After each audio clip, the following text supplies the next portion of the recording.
इस वीडियो में हम बात करेंगे स्टैक के दो ऑपरेशंस के बारे में, push operation and pop operation. तो हमने इससे पहले पढ़ा था कि जो स्टैक होता है हमारा, मेमोरी के अंदर कोई एक एरिया होगा, ठीक है, और इसके अंदर जो एलिमेंट डलेंगे तो वो अपवर्ड ग्रो करेगा, ठीक है। यहाँ पर पुश का मतलब होता है कि हम स्टैक के अंदर एलिमेंट्स को ऐड कर रहे हैं। जैसे हमने 10, 20, 30, 40, 50 ये 5 एलिमेंट ऐड किए हैं, मीन्स 5 एलिमेंट हमने स्टैक के अंदर पुश किए हैं, ठीक है बात। तो जब हम ऐड करते हैं एलिमेंट स्टैक में वो कहलाता है पुश ऑपरेशन, ठीक है। और यहाँ पर एक वेरिएबल होता है जिसको स्टैक के साथ, जिसको हम कहते हैं टॉप, ठीक है। ये जो टॉप एलिमेंट है ना, ये जो टॉप वेरिएबल है, ये हमेशा स्टैक के टॉप एलिमेंट को रेफर करेगा हमेशा, ठीक है। तो टॉप हमेशा स्टैक के अंदर जो सबसे ऊपर का एलिमेंट होगा ना उसको पॉइंट करेगा। आगे बात समझ में। तो जब कभी हम स्टैक के अंदर से एलिमेंट को डिलीट करेंगे तो यूज किया जाएगा टॉप वेरिएबल का, ठीक है बात। ये कंसेप्ट है कि जब कभी हम पॉप करेंगे, पॉप का मतलब हम स्टैक के अंदर से एलिमेंट को डिलीट करेंगे, तो उसका मतलब है हम टॉप को यूज करेंगे। क्यों? क्योंकि टॉप हमेशा कहाँ रेफर करता है?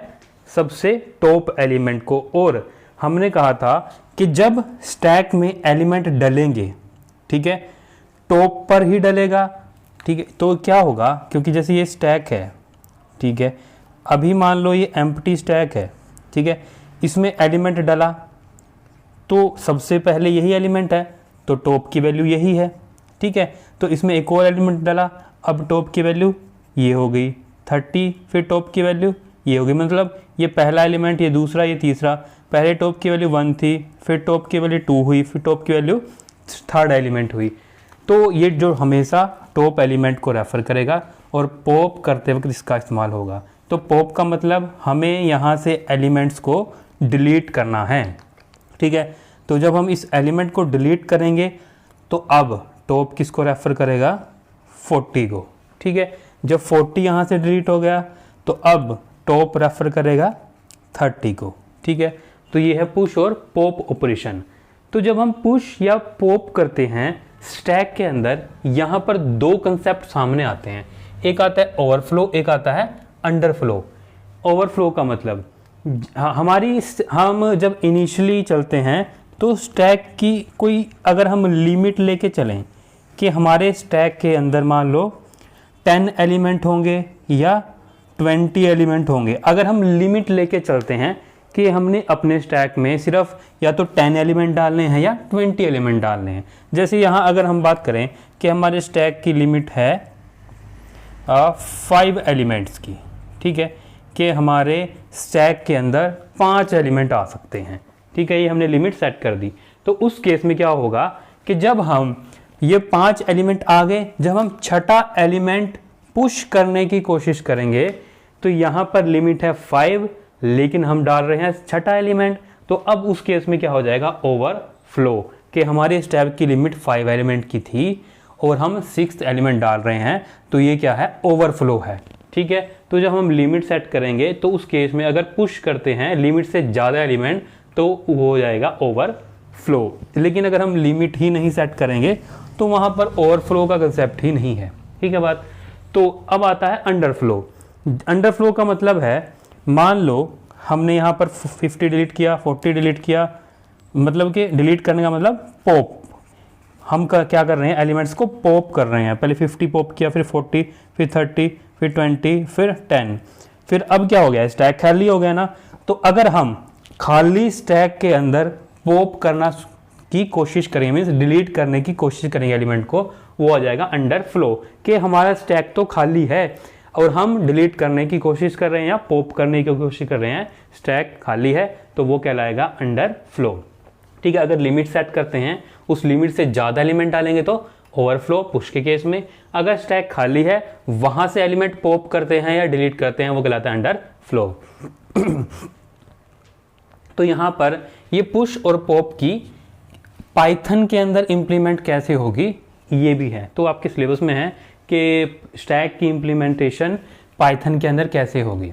तो हमने एक पढ़ा था, जब डेटा स्ट्रक्चर किया था वहाँ पे पढ़ा था लिस्ट, कि जब हमारे पास एलिमेंट्स इस स्क्वायर ब्रैकेट्स में आते हैं, ठीक है, तो वो कहलाता है लिस्ट। आगे बात में तो ये कहलाता है लिस्ट अगर वो स्क्वायर ब्रैकेट के अंदर है। अगर स्क्वायर ब्रैकेट खाली है तो इसका मतलब ये है एम्प्टी लिस्ट। आगे बात समझ में। तो हमने यहाँ पर यही किया है कि एक एम्प्टी लिस्ट ली है, मतलब इस स्क्वायर ब्रैकेट में कुछ नहीं है ना, तो एम्प्टी लिस्ट है और वो असाइन किसको कर दी, एस को, ठीक है। तो एस एक लिस्ट बन गई जो कि अभी एम्प्टी है।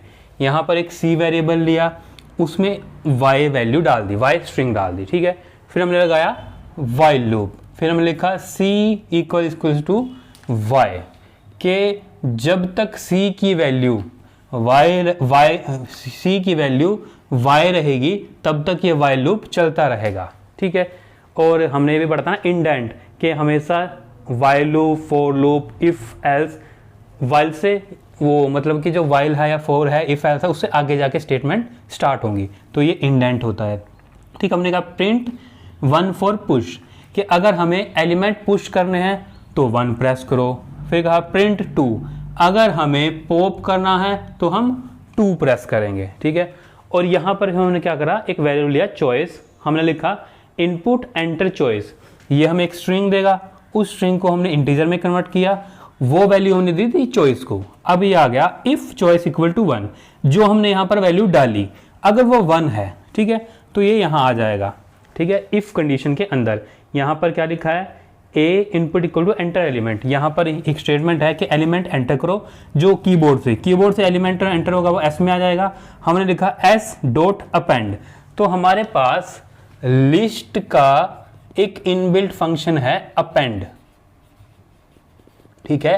लिस्ट का एक फंक्शन होता है अपेंड, तो इसी, क्योंकि अब ये एस क्या बन गई थी, लिस्ट बन गई थी ना एम्प्टी, तो एस अगर हम यूज करेंगे एस डॉट अपेंड, अपेंड का मतलब है, और यहां पर वैल्यू आएगी, हम इस लिस्ट के अंदर इस एलिमेंट को ऐड कर रहे हैं, ठीक है बात। तो ये जो एस डॉट अपेंड है ये पुश का काम करेगा स्टैक के लिए, कि हमारे पास ये एक मान लो लिस्ट की हेल्प से हमने स्टैक बना लिया, और इस अपेंड ने क्या काम करना है, स्टैक के अंदर पुश का काम करना है। तो ये जो वैल्यू हमने यहाँ पर ए में ली थी वो अपेंड में डाल दी, तो वो लिस्ट के अंदर चली जाएगी, मीन्स पुश हो जाएगी स्टैक के अंदर। अगर ये चॉइस जो हमने यहाँ पर डलवाई थी वो 1 नहीं है, हम मान लेते हैं 2 है, तो ये कंडीशन फॉल्स हो जाएगी, वो चला जाएगा सीधा एल्स पे। एल्स में फिर एक और इफ लगा है, अगर ये चॉइस की वैल्यू 2 है तो ये फिर इसके अंदर आ जाएगा। तो यहाँ पर लिखा है if S equals to empty, means अगर यहाँ पर क्या है, स्टैक मतलब कि लिस्ट जो है खाली है, ठीक है। यहाँ पर लिस्ट 2 के केस में क्या था, पॉप, कि अगर हम क्या कर रहे हैं, एलिमेंट को उठा रहे हैं लिस्ट में से, तो लिस्ट में से उठाने से पहले चेक किया जाएगा कि लिस्ट खाली तो नहीं है, ठीक है, क्योंकि अगर खाली है तो हमारे पास अंडरफ्लो आ जाता था। तो यहाँ पर 2 पॉप करना था, लेकिन पॉप करने से पहले हम पहले चेक कर रहे हैं कहीं हमारी लिस्ट खाली तो नहीं है, अगर वो खाली है तो स्टैक एम्प्टी है, ठीक है। अगर वो खाली नहीं है तो ये जो इफ है ये नहीं चलेगा। इसके बाद हम चले जाएंगे इस एल्स पर। यहाँ पर हमने क्या कर दिया, print deleted element is S dot pop, तो यहाँ पर लिस्ट का एक और हमारे पास ये लिस्ट का फंक्शन है, किसका फंक्शन है ये, लिस्ट का। लिस्ट के अंदर से अगर हमें एलिमेंट्स को उठाना होता है तो हम यूज करते हैं पॉप। तो इस एस डॉट पॉप की हेल्प से जो भी टॉप पे एलिमेंट होगा वो हमारे पास उठ जाएगा, ठीक है, और यहां पर वो क्या हो जाएगा, डिलीटेड, ठीक है बात। तो ये हमारा हुआ कि यहां पर ये वाइल लूप है, वाइल में 2 स्टेटमेंट प्रिंट होगी, फिर हम यहां से एक एलिमेंट एंटर करा रहे हैं, वैल्यू 1 या 2।